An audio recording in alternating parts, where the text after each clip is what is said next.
কত ভুল আপনি করেছেন, কত অন্যায় আপনি করেছেন, কত পাপ আপনার হয়েছে, কত মিথ্যা আপনি বলেছেন, কয় ওয়াক্ত নামাজ ছেড়েছেন, কয় লাখ টাকা ঘুষ খেয়েছেন, কত যৌতুক আপনি খেয়েছেন, কত মিথ্যা আপনি বলেছেন।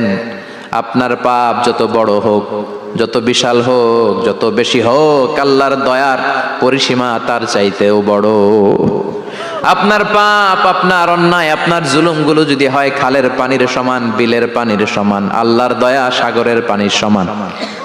আপনার পাপ যদি হয় সাগরের পানির সমান, আল্লাহর দয়া মহাসাগরের পানির সমান।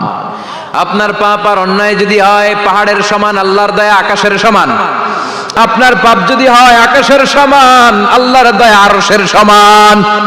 এজন্য আল্লাহ বললেন, ইয়া আইয়ুহাল্লাযীনা আমানু তুবু ইলাল্লাহি তাওবাতান নাসুহা।